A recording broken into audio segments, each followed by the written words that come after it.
अभ्यर्थियों नमस्कार। Ayodhya study point के ऑनलाइन प्लेटफॉर्म पे आपका हार्दिक स्वागत है। मित्रों, इससे पहले वाली वीडियो में आपने देखा था कि पाठ्यक्रम क्या है हमारा। यूपी पुलिस के सिलेबस में जो है हिंदी का पाठ्यक्रम क्या है उसको देखा था। सभी टॉपिक की जानकारी ली थी कि कौन कौन से टॉपिक हैं, कौन कौन से प्रकरण हैं जो कि हमें पढ़ना है।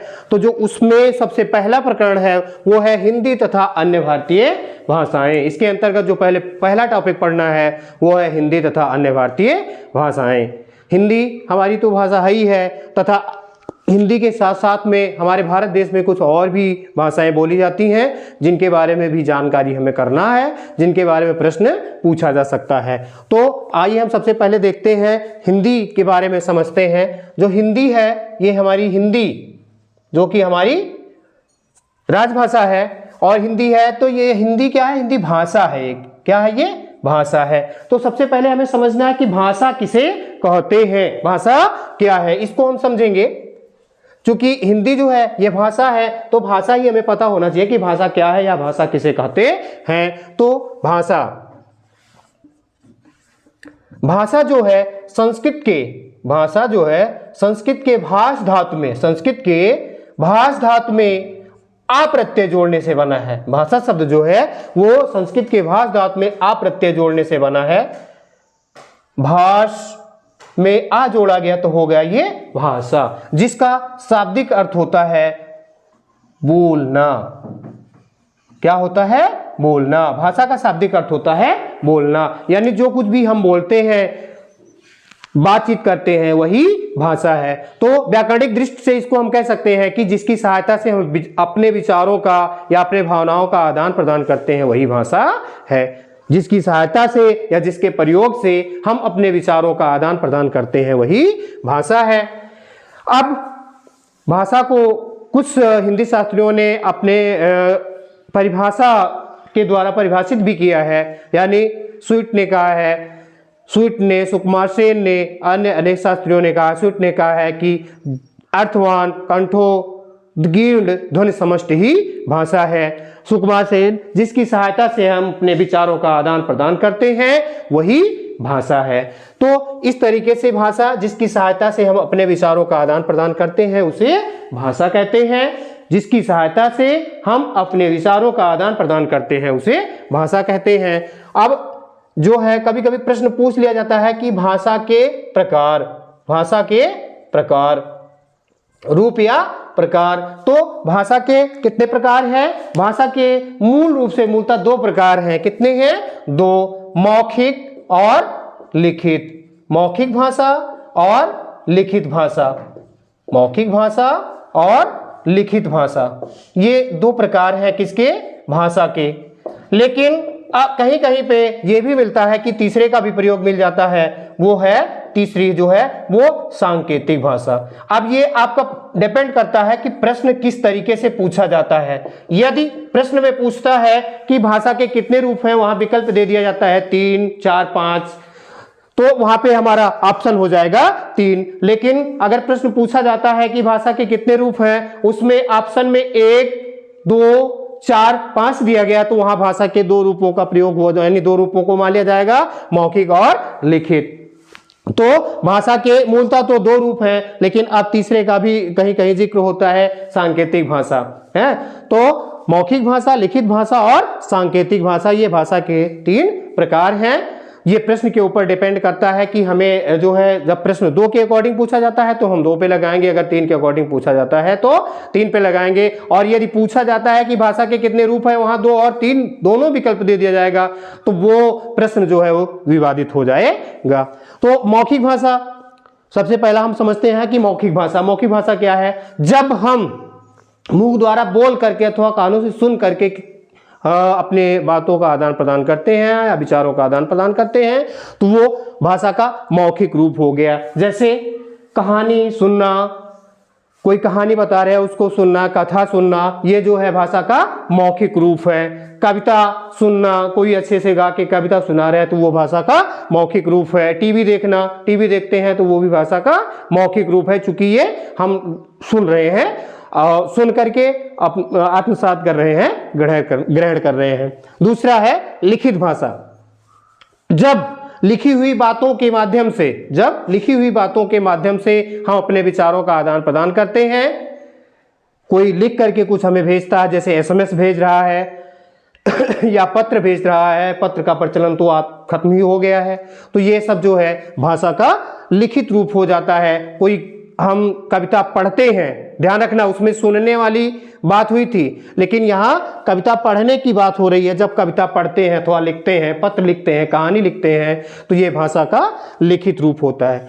जो तीसरा अपना आ जाता है वो सांकेतिक हो जाता है। लिखित और मौखिक में यही ध्यान रखना है, कभी कभी हम किसी दूसरे की बात जो लिखी हुई होती है उसको पढ़ करके किसी को बताते हैं या किसी से प्रश्न पूछ रहे हैं, तो ये भाषा के लिखित रूप में ही आएगा। हालांकि भले ही हम मुझसे बोल रहे हैं, वो कानों से सुन रहा है, लेकिन लिखी हुई बात को पढ़ रहे हैं, इसलिए ये भाषा का जो है लिखित रूप होगा। सांकेतिक अगला आ जाता है। यदि हम, हालांकि ये अपने लिखने पढ़ने की भाषा में माना नहीं जाता है, संकेत का प्रयोग ना तो हम बच्चों के सामने कर सकते हैं और ना ही कहीं कर सकते हैं, लेकिन कुछ क्षेत्र में इसका भी प्रयोग होता है। वो तीसरा है सांकेतिक भाषा। जब हम संकेत के माध्यम से, संकेत के द्वारा अपने विचारों का आदान प्रदान करते हैं, तो वो भाषा का सांकेतिक रूप हो जाता है। जैसे आप यातायात के क्षेत्र में ट्रैफिक पुलिस का संकेत देखते होंगे, या फिर अब तो डिजिटलाइजेशन के जमाने में लाइट का प्रयोग हो गया है, वहां लाइट दिखाई पड़ती हैं, लाइट से पता चल जाता है कि हमें रुकना है कि चलना है, कि चलने के लिए रेडी होना है। तो सबसे जब ये डिजिटलाइजेशन नहीं था, तो जो ट्रैफिक पुलिस होते थे वो संकेत के माध्यम से रोकने के लिए संकेत करते थे, और जाना होता था तो वो जाने के लिए संकेत करते थे। तो वो भाषा का सांकेतिक रूप था। खेलों में देखे होंगे, जो निर्णायक होता है, जो अंपायर होता है, वो अपने संकेत के माध्यम से ही डिसीजन देता है, 4 रन देना है या उसको 6 रन देना है या आउट देना है। क्रिकेट में ले लीजिए, तो वो भाषा का सांकेतिक रूप ही होता है। कभी कभी बच्चों को चुप करने के लिए भी अध्यापक के द्वारा प्रयोग किया जाता है, इस तरीके से प्रयोग किया जाता है, जो कि भाषा का सांकेतिक रूप होता है। तो ये भाषा के 3 रूप हो जाते हैं, मौखिक भाषा, लिखित भाषा और सांकेतिक भाषा। अब इसमें अगर वैसे तो प्रश्न भाई पूछा भी जा सकता है, क्योंकि हिंदी है, भाषा पढ़ रहे हैं, तो इसके बारे में प्रश्न पूछा जा सकता है। तो यहाँ पे प्रश्न इस तरीके से पूछ लिया जाता है कि कथा सुनना भाषा का कौन सा रूप है। तो इसमें ऑप्शन में हो जाएगा मौखिक भाषा, लिखित भाषा और सांकेतिक भाषा और सभी। तो इसमें जो कथा सुनना है वो भाषा का मौखिक रूप होगा। यदि पूछ लिया गया कि निबंध लिखना भाषा का कौन सा रूप है, या निबंध लिखना भाषा के किस रूप में आता है, तो इसमें जो है आपका ऑप्शन में हो जाएगा लिखित भाषा, मौखिक भाषा, सांकेतिक भाषा, या इनमें से कोई नहीं। तो वहां पे आपका जो ऑप्शन हो जाएगा वो लिखित भाषा हो जाएगा। तो सांकेतिक भाषा है, इसमें जब संकेत के माध्यम से प्रयोग किया जाता है तो वो भाषा का सांकेतिक रूप हो जाता है। तो ये समझ में आ गया होगा। अब आगे देखते हैं हम, ये भाषा का रूप था। भाषा समझे हम, भाषा जिसकी सहायता से हम अपने विचारों का आदान प्रदान करते हैं उसे भाषा कहते हैं। भाषा के प्रकार, भाषा के 3 प्रकार हैं, मौखिक भाषा, लिखित भाषा और सांकेतिक भाषा। हाँ, ये चीज ध्यान में रखना है कि यदि प्रश्न में ऑप्शन 2 मिलता है, 3 नहीं मिलता है तो 2 हो जाएगा, यदि 3 मिलता है और 2 नहीं मिलता है तो भाषा के रूप में 3 हो जाएगा। ये प्रश्न के ऊपर डिपेंड करता है कि हमें उत्तर कौन सा देना है। अब यहाँ पे हम आगे समझेंगे हिंदी। जो हिंदी शब्द है जो ही हिंदी हमारी राजभाषा है, ये सभी क्षेत्रों की लगभग जो है, अपने क्षेत्र की हम ले लिया जाए तो ये जो मातृभाषा है हिंदी ही है। तो अब हम इसके बारे में समझेंगे कि हिंदी जो है, इसकी उत्पत्ति कैसे हुई, प्रयोग में कैसे आया ये शब्द, इसके बारे में समझेंगे। हिंदी वैसे तो जो भाषा है इसको हम प्रयोग तो करते हैं अपने रूप में, लेकिन ये जान लीजिए कि ये अपवाद है, एक तरीके से कह सकते हैं कि शब्द मेरा होते हुए भी, ये शब्द जो है मेरा होता है, यानी मेरा होते हुए भी अपने देश के द्वारा जो है बनाया हुआ शब्द कह सकते हैं कि नहीं है, दूसरी भाषा से आया हुआ शब्द है। तो ये अब थोड़ा सा हम देखेंगे तब समझ में आएगा। सबसे पहले हमें देख लेना है कि जो भाषाओं का विकास है हिंदी कब कैसे आई प्रचलन में, उसको देखते हैं तब हमें समझ में आएगा। देखिए जो सबसे पहले चलती थी वो चलती थी, सबसे पहले चलती थी वैदिक संस्कृत। क्या चलती थी? वैदिक संस्कृत। वैदिक संस्कृत बोली जाती थी, सामान्य बोलचाल की भाषा में, लिखने पढ़ने की भाषा जो भी था वो वैदिक संस्कृत बोली जाती थी। उसके बाद में जो है लौकिक संस्कृत का प्रयोग होने लगा, लिखने पढ़ने के लिए जो है लौकिक संस्कृत का प्रयोग किया जाने लगा। जैसे आज के समय में हम लोग अवधी भाषा का प्रयोग करते हैं या खड़ी बोली का प्रयोग करते हैं लिखने पढ़ने और बोलने में। तो उस समय में यानी वैदिक संस्कृत, जो वैदिक काल था, यानी ये जो समय था ये 2000 ईसा पूर्व से जो है 800 ईसा पूर्व का जो समय था, इस टाइम में हम वैदिक संस्कृत का प्रयोग करते थे। और 800 ईसा पूर्व से 800 ईसा पूर्व से 800 ईसा पूर्व से 500 ईसा पूर्व तक, 800 ईसा पूर्व से 500 ईसा पूर्व तक लौकिक संस्कृत का प्रयोग करते थे। लौकिक यानी जो लोक में प्रचलित थी। उसके बाद में जो तीसरी भाषा प्रचलन में आती है वो पाली आती है। क्या आती है? पाली। जो इसका समय था ये 500 ईसा पूर्व से 500 ईसा पूर्व से 1 ईसा पूर्व तक, यानी 1 ईस्वी कह लेते हैं हम इसको, 1 ईस्वी तक, सॉरी 500 ईसा पूर्व तक, पूर्व से 1 ईस्वी तक पाली भाषा का प्रयोग होने लगा था हमारे यहाँ। तो ये जो तीसरी भाषा पाली थी ये 500 ईसा पूर्व से 1 ईस्वी तक। अब उसके बाद में जो है प्राकृत, एक जो है ये प्राकृत आ जाती है, प्राकृत भाषा। ये जो है 1 ईस्वी से, कब से? 1 ईस्वी से 500 ईस्वी तक, 1 ईस्वी से 500 ईस्वी तक जो है वो प्राकृत भाषा का प्रयोग किया जाने लगा था बोलचाल और लिखने पढ़ने के लिए। जो अगली आ जाती है वो अपभ्रंश। क्या? अपभ्रंश। इसके बाद में जो बोली गई भाषा है वो अपभ्रंश, सामान्य बोलचाल की भाषा और लिखने पढ़ने के लिए अपभ्रंश का प्रयोग किया। कब से कब तक रहा? 500 ईस्वी से 1000 ईस्वी तक, 500 ईस्वी से 1000 ईस्वी तक अपभ्रंश भाषा। अब देखिए समय के अनुसार परिवर्तन होता रहता है, बदलाव होता रहता है, उसी के अकॉर्डिंग जो है भाषा में भी बदलाव हुआ। सबसे पहले वैदिक संस्कृत बोली जाती थी 2000 ईसा पूर्व से 800 ईस्वी ईसा पूर्व तक। ये माफी चाहेंगे, ये 800 ईसा पूर्व है, यानी 800 ईसा पूर्व तक जो है ये वैदिक संस्कृत बोली जाती थी। उसके बाद लौकिक संस्कृत 800 ईसा पूर्व से 500 ईसा पूर्व, ईस्वी से पहले ईसा पूर्व चलता था, तो उसी का यहाँ पे जिक्र हुआ है। इसके बाद में पाली 500 ईसा पूर्व से 1 ईस्वी तक, प्राकृत 1 ईस्वी से 501 ईसा पूर्व से, यानी 1 ईस्वी से 500 ईस्वी तक जो है सन 1 से सन 500 तक, 500 ईस्वी तक जो है आपकी प्राकृत भाषा चली। उसके बाद में अपभ्रंश। अब नंबर आता है हमारी हिंदी भाषा का, अब नंबर आता है हमारी हिंदी भाषा का। इसके बाद में जो विकसित हुई, इसके बाद में इसी से अपभ्रंश का जो बिगड़ा हुआ नाम है वो औहट्ट भी बोला जाता है। क्या बोला जाता है? औहट्ट। जो अपभ्रंश का बिगड़ा हुआ रूप है, बिगड़ा हुआ नाम है वो औहट्ट है। तो इसी औहट्ट से क्या विकसित हुई? इसी औहट्ट से विकसित हुई हमारी हिंदी। इसी औहट्ट से विकसित हुई है हमारी हिंदी। तो हिंदी को अब यहां पे एक प्रश्न बनता है कि हिंदी का विकास कब हुआ? हिंदी का विकास कब हुआ? तो हिंदी का विकास जो है 11वीं शताब्दी में हुआ। कब हुआ? 11वीं शताब्दी में। किसके बाद में? अब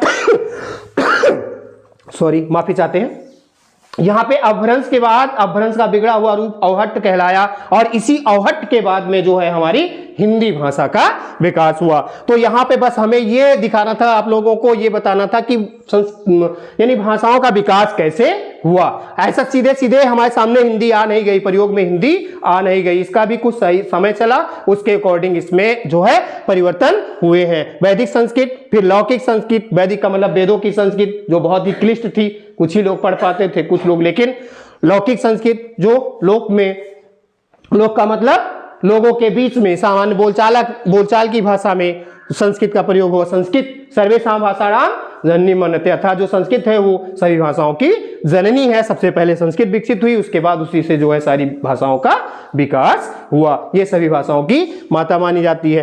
तो पाली, प्राकृत और अपभ्रंश इनके प्रयोग के बाद में जो है हिंदी हमारी प्रयोग में आई। तो हिंदी कब प्रयोग में आई? हिंदी जो है 11वीं शताब्दी में प्रयोग में आई। अब ये प्रश्न पूछ सकता है यहाँ पे कि हिंदी का विकास किसके बाद में हुआ, यानी किस भाषा के प्रयोग के बाद में हिंदी का विकास हुआ? तो हम कह सकते हैं कि अपभ्रंश या अवहट्ट के बाद में हिंदी का प्रयोग, हिंदी भाषा का प्रयोग शुरू हुआ। अपभ्रंश या अवहट्ट के बाद में 11वीं शताब्दी में। अब ये प्रश्न, एक प्रश्न और पूछ सकता है यहाँ पे कि हिंदी भाषा का विकास कब हुआ? तो हिंदी भाषा का विकास 11वीं शताब्दी में हुआ। विकल्प में 10वीं शताब्दी, 9वीं शताब्दी, 11वीं शताब्दी और 12वीं शताब्दी इस तरीके से विकल्प दे सकता है।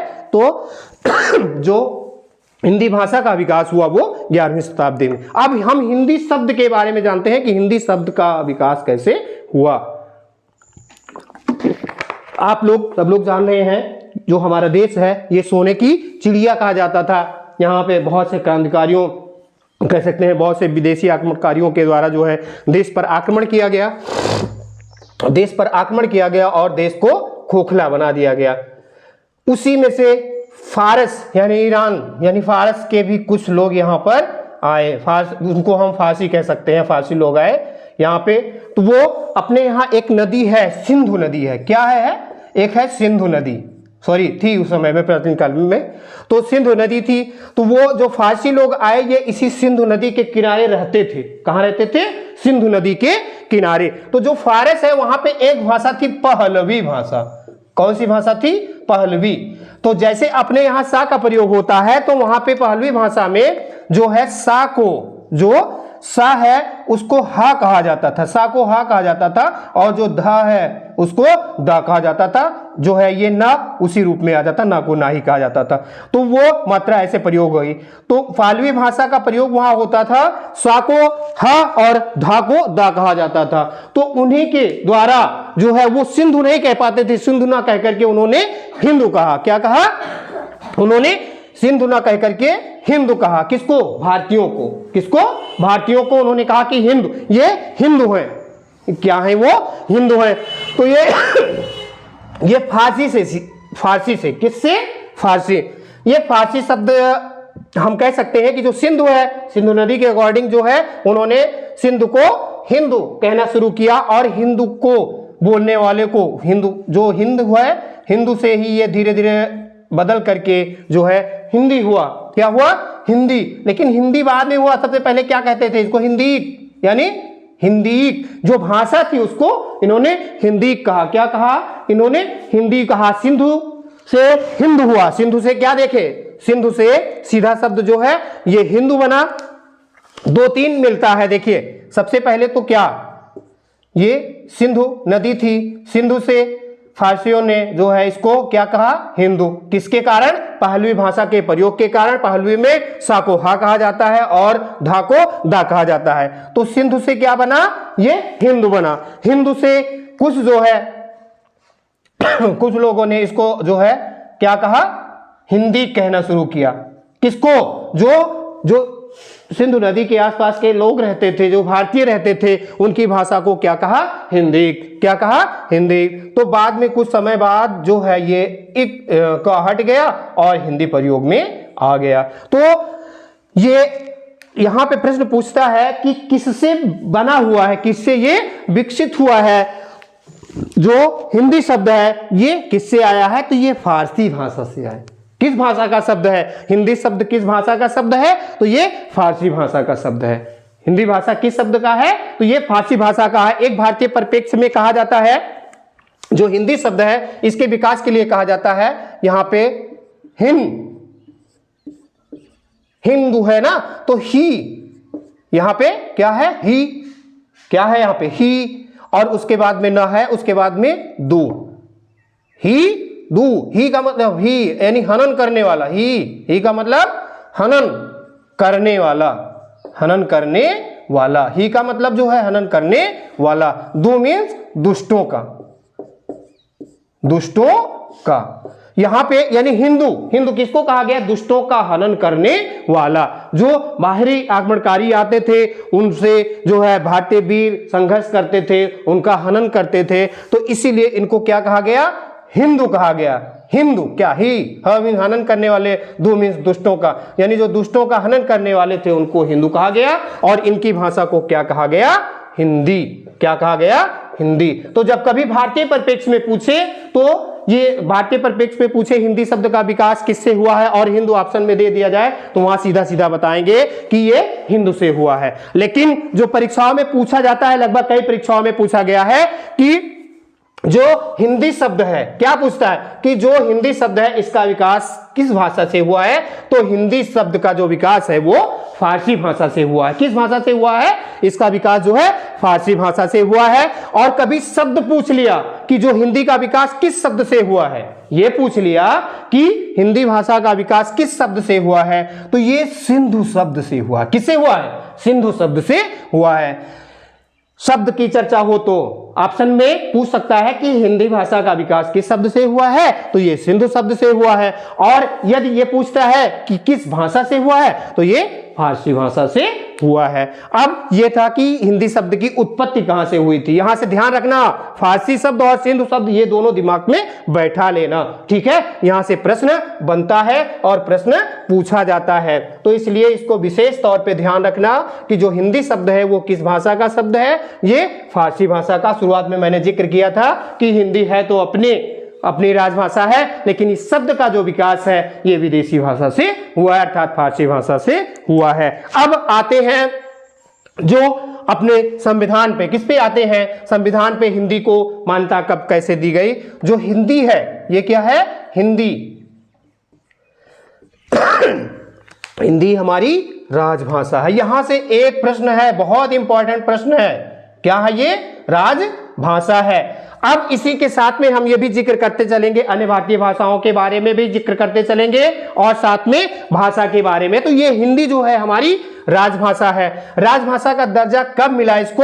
राजभाषा का दर्जा कब मिला इसको ये देखेंगे ध्यान से। 14 सितंबर। कब? 14 सितंबर सन 1949 ईस्वी को क्या किया गया? हिंदी को राजभाषा के रूप में स्थापित किया गया। और सुनिए, 14 सितंबर सन 1949 में इसको जो है 14 सितंबर सन 1949 ईस्वी को जो है राजभाषा का दर्जा दिया गया भारतीय संविधान द्वारा। और कहां पे? अनुच्छेद, ये पूछ लिया जाता है किस अनुच्छेद के द्वारा या किस अनुच्छेद के माध्यम से। तो अनुच्छेद है 343 कभी कभी 343 का मिलता है या 343 ए मिलता है या 343 एक, ये तीन तरीके हैं। ये का लिख करके, ए लिख के या एक लिख करके प्रश्न पूछ सकता है। तो किस अनुच्छेद के द्वारा हिंदी को राजभाषा का दर्जा दिया गया? तो ये एकदम बहुत ही मोस्ट इंपॉर्टेंट है, लगभग सुपर टेट में और जो है पीटेट में कई परीक्षाओं में पूछा गया है। तो अनुच्छेद 343 का के तहत कभी भाग पूछ ले, तब भाग पूछ ले तो इसका भी ध्यान रखना कि ये जो भाग है ये भाग 17 संविधान के भाग 17 में, किसमें? भाग 17 में अनुच्छेद 343 का के तहत हिंदी को राजभाषा का दर्जा दिया गया। तो यहां से दो प्रश्न बनता है, हिंदी दिवस कब? इसी कारण जो है 14 सितंबर को हिंदी दिवस मनाया जाता है। कब? 14 दिसंबर को क्या मनाया जाता है? हिंदी दिवस 14 सितंबर को 1949 ईस्वी में। कब दर्जा दिया गया राजभाषा का? 1949 ईस्वी में। तो यहां जो इंपॉर्टेंट प्रश्न है एक तो ये बनता है 14 सितंबर हिंदी दिवस, क्या है ये? हिंदी दिवस के रूप में भी इसी को मनाया जाता है। और कभी पखवाड़ा की बात हो तो 14 से 21 का जो समय होता है, सप्ताह की बात हो, हिंदी सप्ताह, तो 14 से 21 तक। और पखवाड़ा की बात हो तो 14 से जो है 28 तक का जो है वो पूरा जो है पखवाड़ा माना जाता है, हिंदी पखवाड़ा। लेकिन हिंदी दिवस 14 सितंबर, हिंदी दिवस 14 सितंबर। और अनुच्छेद 343 का के तहत राजभाषा का दर्जा दिया गया। कई बार इसलिए बता रहे हैं क्योंकि प्रश्न, ये दोनों प्रश्न बहुत ही इंपॉर्टेंट है, लगभग परीक्षा में पूछा जाता है। अनुच्छेद 343 का के तहत हिंदी को राजभाषा का दर्जा दिया गया 14 सितंबर सन 1949 ईस्वी को, और इसीलिए 14 सितंबर को हम हिंदी दिवस के रूप में मनाते हैं। तो ये हो गया हिंदी भाषा की चर्चा, हिंदी भाषा के प्रयोग। अब जो है अन्य भाषाओं की जो संविधान है उसके द्वारा जो है अन्य भी भारतीय भाषाओं का प्रयोग जिक्र किया गया है, वो उनका भी हम देखते हैं। जो संविधान है उसके मूल संविधान यानी जो उसके मूल रूप में यानी मूल संविधान में हम कह सकते हैं कि कितनी अन्य भारतीय भाषाओं की चर्चा शुरू हो रही है, इसमें कितनी जो भारतीय भाषाएं थी, तो इसमें जो है मूल संविधान में, किसमें, मूल संविधान में 14 कितने 14 भारतीय भाषाएं थी। कितने 14 भारतीय भाषाएं। ये प्रश्न पूछ सकता है, यहां पे अन्य भाषाओं की चर्चा करते हुए प्रश्न पूछ सकता है कि भारतीय संविधान में, ये प्रश्न पूछ सकता है कि भारतीय संविधान में कितनी मूल भाषाएं थी, तो वहां पे जो है 14 मूल भाषाएं थी। कितनी मूल भाषाएं थी? 14। कितनी मूल भाषाएं थी? 14। तो उन 14 को हम एक तरफ से देख लेते हैं, बहुत लंबा रहेगा तो हम ऐसे ही देखते चलते हैं कि जो है संस्कृत जो है हमारी जो है कह सकते हैं कि सभी भाषाओं की जननी है। संस्कृत हो गया, संस्कृत है, हिंदी है, उर्दू है, असमिया है, कश्मीरी है, बंगाली है, पंजाबी है, ये सभी भाषाएं जो है ये 14 में आ गई थी। तमिल है, तेलुगु है, कन्नड़ है, और कह सकते हैं कि उड़िया है, ये सभी भाषाएं आ गई हैं हमारी 14 में। और जो 15वीं का विकास हुआ, 15वीं आई किसमें? हमारे संविधान में। जो 15वीं भाषा आई वो थी क्या? जो 15वीं भाषा है वो सिंधी क्या थी? 15वीं जो है वो सिंधी आई। कौन सी आई? सिंधी भाषा जो है 15वीं भाषा के रूप में आई। और ये 1967 ईस्वी में, कब? 1967 ईस्वी में जो है सिंधी भाषा को भी भारतीय संविधान के द्वारा जो है भारत की भाषा के रूप में जो है अधिकृत कर लिया गया और शामिल कर लिया गया भारतीय संविधान के द्वारा। उसके बाद में कुछ और परिवर्तन होते हैं, तो ये 15वीं हो गई। इसके बाद में कुछ और परिवर्तन होते हैं, इसमें जो है 16वीं कह सकते हैं, 16वीं भाषा के रूप में जो है यहाँ पे शामिल किया गया। 16वीं के रूप में जो है कोंकणी, क्या शामिल किया गया? कोंकणी। 16वीं के रूप में यहाँ पे जो है कोंकणी को शामिल किया गया। और कोंकणी के बाद में जो कोंकणी भाषा आई उसके बाद में जो है नेपाली को लिया गया संविधान के द्वारा, जो है भारत की अन्य भाषाओं के रूप में जो है शामिल किया गया। नेपाली जो है, नेपाली ये हमारी हो जाती है 17वीं। कौन सी हो जाती है? 17वीं भाषा। कौन सी? 17वीं। मूल संविधान की चर्चा हो रही थी। मूल संविधान में जो है 14 भारतीय भाषाएं थी, 15वीं जो है सिंधी हो गई, कोंकणी जो है 16वीं, और नेपाली जो है 17वीं हो गई। अगली जो है आ जाती है मणिपुरी। कौन सी आ जाती है? मणिपुरी जो है ये 8वीं भाषा थी। कौन सी भाषा थी? 8वीं भाषा थी ये, 8वीं। तो अब हम देखते हैं इनका समय जो था, ये जो है 1992 ईस्वी में। कब? 1992 ईस्वी में जो है संविधान के द्वारा इनको भारत की भाषा का दर्जा दिया गया। भारत की भाषा का दर्जा दिया गया। तो सबसे जो पहले संख्या थी 14, 1967 में ये कितनी हुई? 15, और उसके बाद 1992 में 3 और भाषाएं बढ़ गई और इनकी संख्या हो गई जो है, इनकी संख्या हो गई यहाँ पे 15, 16, 17 और 18। कितनी हो गई? 18। तो सन 1992 ईस्वी तक 18 भारतीय भाषाओं को मान्यता दी जा चुकी थी। इसके बाद में जो है अब कुछ और भी भाषाएं हैं, देख रहे हैं यहां पे, देखते चलते हैं। अब इनके बाद में जो है यहां पे 18 भाषाओं का जिक्र कर लिया गया। उसके बाद में एक भाषा आती है बोडो। कौन सी आती है? बोडो। और बोडो के बाद में जो है डोगरी, मैथिली और संथाली।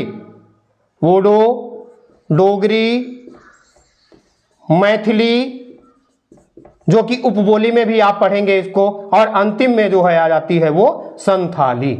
ये कुल 22 भाषाएं हैं। कौन सी कितनी हो गई अब?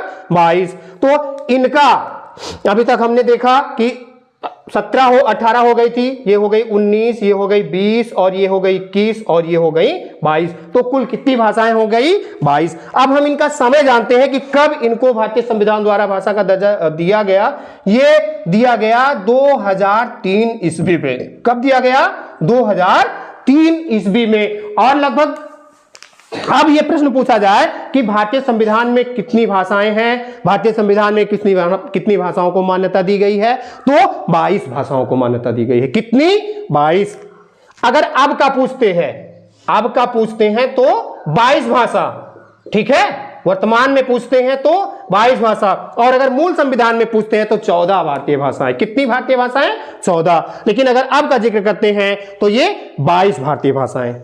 कौन सी? 22। अगर कभी कभी प्रश्न पूछ लिया गया 15वीं, तो 15वीं हमारी सिंधी हो जाती है, 16वीं जो है कोंकणी, 17वीं नेपाली, और 18वीं जो है मणिपुरी हो जाती है। और इसके बाद में 4 जो है बोडो, डोगरी, मैथिली और संथाली, इनका विकास जो है 2003 में हुआ। 15वीं का 1967 में, और इन तीनों का 1992 ईस्वी में, और 2003 में जो है इन 4 भाषाओं का विकास हुआ।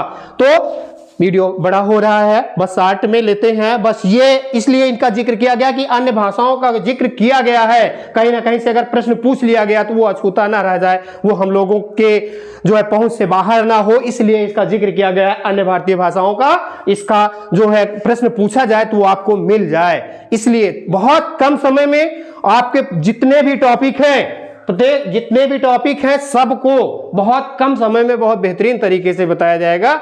यहां पे अब जो पहला टॉपिक है ये पूरी तरीके से लगभग कवर कर लिया गया है। एक पार्ट इसमें बच रहा है, वो बता दिया जाएगा। हिंदी भाषा की जो है बोलियां क्या हैं? हिंदी भाषा की उपभाषाएं और बोलियां, इसको अगले वीडियो में हम प्रस्तुत करेंगे, अगले वीडियो में आप लोगों के लिए उपलब्ध कराएंगे। तो आज के इस वीडियो में इतना ही। आशा करते हैं कि आप लोगों को बहुत अच्छा लगेगा और ये रुचिकर रहेगा, और आपका जो ज्ञान है उसमें वृद्धि करेगा, और जो आपका प्रकरण है उस प्रकरण को पूरा तैयार करेगा। अगर भाषा से हिंदी से प्रश्न पूछा जाता है तो हिंदी से वो बता दिए कि 3 है। किस भाषा के द्वारा हिंदी शब्द का विकास हुआ है? फारसी। और किस शब्द से हुआ है? वो सिंधु शब्द से हुआ है। भाषा की चर्चा कर लिया गया। भाषा किसे कहते हैं? जिसकी सहायता से हम अपने विचारों का आदान प्रदान करते हैं उसे भाषा कहते हैं। उसका भाषा के प्रकार की चर्चा हो गई थी, और यहाँ पे मूल संविधान में कितनी भाषाएं, इसकी भी चर्चा हो गई थी। और उसके बाद में 14 थी। इसके बाद में अब कितनी भाषाएं हैं? 22 हैं। अन्य से पूछता है तो आशा नहीं, पूरा विश्वास है कि इसमें से आपको प्रश्न मिल ही जाएंगे, और बहुत कम समय में। वीडियो थोड़ा भले बड़ा है, लेकिन प्लीज स्किप मत करिएगा, पूरा वीडियो देखिएगा। इससे आपको बेहतर जानकारी मिल जाएगी और आपका पूरा टॉपिक तैयार हो जाएगा।